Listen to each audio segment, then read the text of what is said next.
Hoje eu estou falando sobre a violência contra o idoso, né? Sobre o Junho Violeta.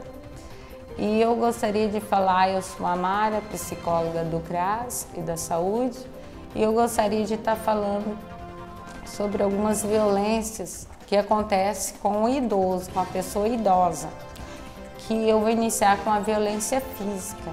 O que vem a ser a violência física? A violência física são os maus tratos, né, do cuidador que cuida daquela pessoa idosa, né? Então, às vezes ele não tem paciência, ele não tem, né, no momento ele está também já carregado, ele está saturado de estar cuidando daquela pessoa idosa. E ele fica sem paciência, sem motivação, sua autoestima também fica para baixo, ele fica numa certa também, assim, ele não fica bem, ele consegue também acarretar uma doença para ele, um transtorno psicológico para ele. E o que acontece?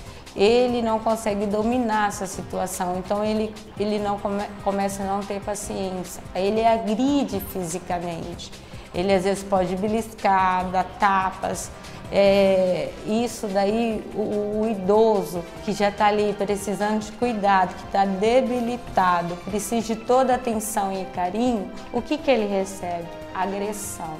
Então isso só vai ocasionando transtorno cada vez mais. Vou falar também do abandono ou negligência. O que é o abandono ou negligência? São aquelas famílias que têm que cuidar dos seus idosos. Por quê? Porque eles cuidaram a vida toda daquela família. Aí chega um ponto que aquela família não tem paciência, pode ter vários filhos, aí os filhos jogam um para outro e não cuida. Aonde que eles querem jogar esses idosos? Nos abrigos. Errado. Por quê? Porque o cuidador tem que ser a família, não é abrigo. Abrigo é para pessoas que não têm família, que não tem quem possa cuidar daquele idoso.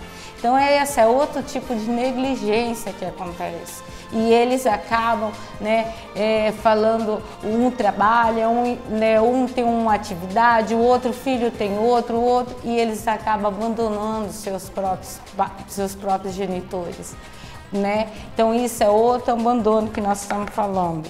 Outro abandono que eu queria falar é o psicológico mesmo. O que acontece com esse idoso?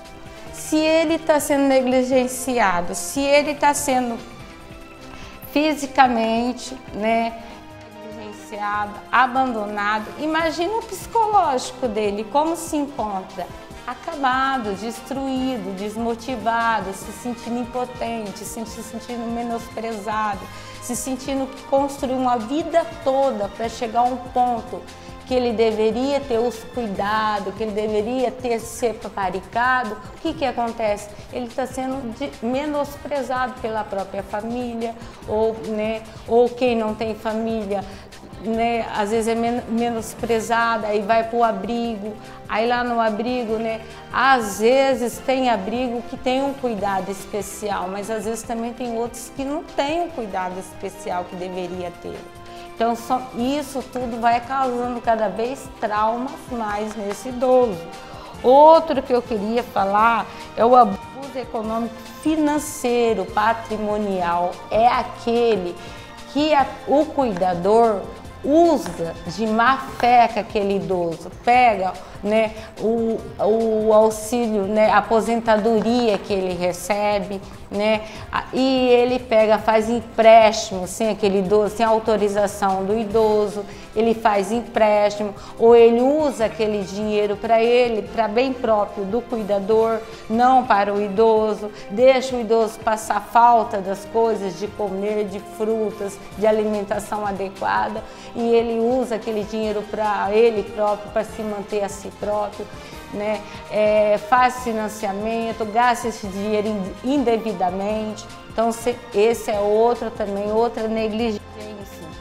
Então tudo isso, o que causa? Causa um transtorno total nesse idoso. Esse idoso psicologicamente fica detonado, fica desmotivado, fica se sentindo o pior dos piores. O que tem que acontecer? Né? Alguém que está sabendo o que está acontecendo, alguma negligência dessas com algum idoso, por favor, não deixe impune. Diz que 100. Procura os órgãos competentes que estão trabalhando, né, por essa causa. Né? Tem os órgãos, tem Ministério Público, né? Tem o Judiciário, tem os órgãos, tem saúde, né? Tem assistência social, onde tem CRAS, CREAS. São os órgãos que trabalham, que vão lutar para isso, para que esse idoso não sofra esses tipos de negligência, esses tipos de violências. Que isso são violências sérias, que acaba com o idoso, né? Um idoso que ele possa viver mais tempo, ele possa ter mais tempo de vida e a vida dele ali é impedida, porque aquele momento, porque ele vai se acabando, ele vai entrando numa depressão profunda e se acaba e leva à morte mesmo. Então nós temos que cuidar dos nossos idosos, olhar para os nossos idosos, dar amor, carinho, né? E fazer o máximo para protegê-lo. É isso que eu gostaria de falar. Muito obrigada.